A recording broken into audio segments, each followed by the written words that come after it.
All right, so let's talk quickly about the endocrine system, okay? So while neurotransmitters impact the body, boom, in a single minute, very quickly, adrenaline, dopamine, serotonin, they happen fast.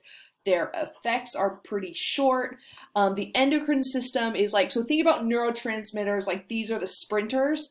The endocrine system are the marathon runners. These are things that happen slowly and longer over time. Okay, so when we talk about things like hormones, they're not as fast acting as neurotransmitters, but they do have long lasting effects.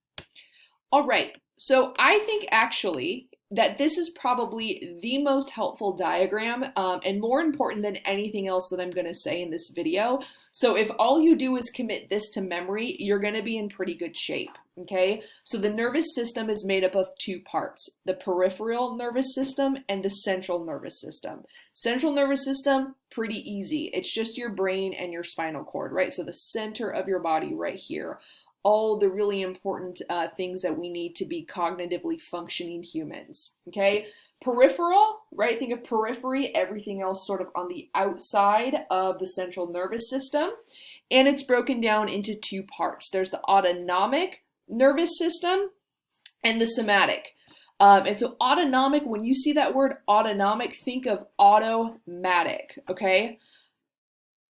And what happens in the autonomic nervous system are things that are beyond your control. These are breathing, heart rate, things like that, things that you're not consciously doing. Okay, they're self-regulated in healthy people. Okay, and so within that, there's the sympathetic, which is arousal, right? So you hear the loud bang and your heart rate goes up, and the parasympathetic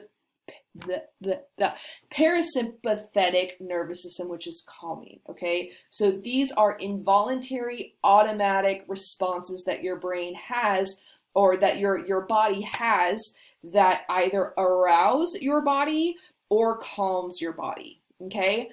The other one is the somatic, which are motor output. So think about voluntary types of motions, movement, muscle contractions, all of those sort of things. Okay, so we have the nervous system. Within the nervous system, there's the peripheral nervous system. There's a central nervous system. Central nervous system is easy. It's just the brain and the spinal cord.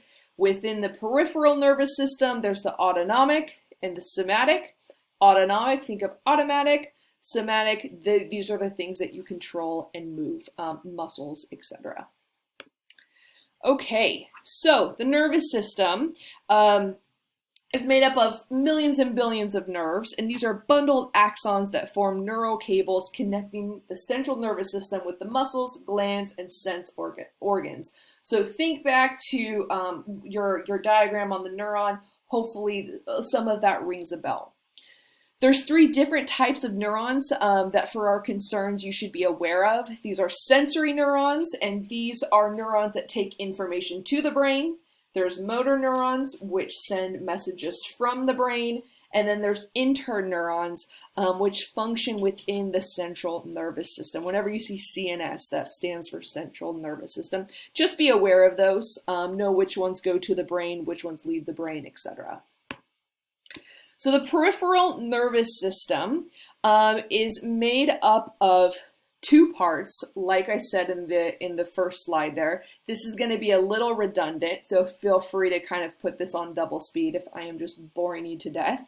There's the somatic nervous system, which is within our control. It controls our muscles, our voluntary movements, etc. Okay, I don't have a great way to remember this, but you can remember that autonomic, think automatic. These are things that we don't have any control over, things that our body regulates on our own. We're not consciously aware of breathing, except you probably are now since I just said it, but things like your heart rate, blood pressure, etc. Okay, so your sympathetic nervous system is in charge of arousal, and your parasympathetic nervous system is in charge of calming within the autonomic nervous system.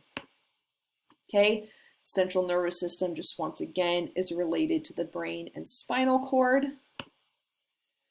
And then we have the endocrine system, which is really important, and we're going to spend some time in class really digging deep into neurotransmitters and hormones, okay? But for now, let me just say that the endocrine system is the body's slow, remember slow, chemical communication system, okay? These are sets of glands that secrete hormones to the bloodstream.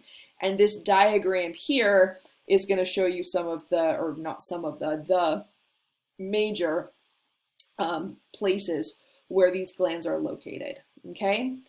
So hormones are chemical messengers that are manufactured by the endocrine glands, and they travel in the bloodstream and affect other tissues, okay?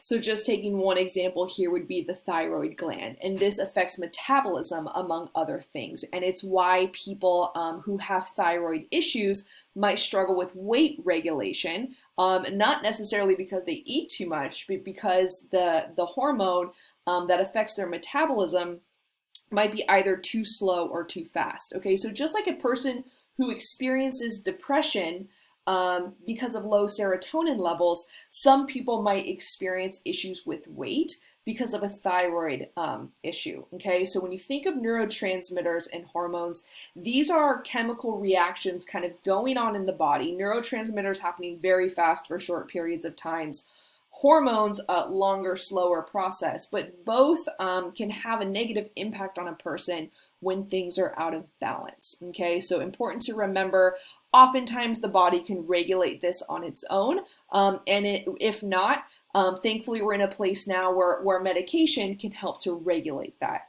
So we're gonna stop there. Do know we're gonna spend some more time looking at specific hormones and specific neurotransmitters that I think are particularly important. A, you might see them on a test, and B, just kind of, I think, interesting to know for the sake of the love of learning, okay? So thanks for watching these. I will see you guys in class later today, and I look forward to talking about this more later.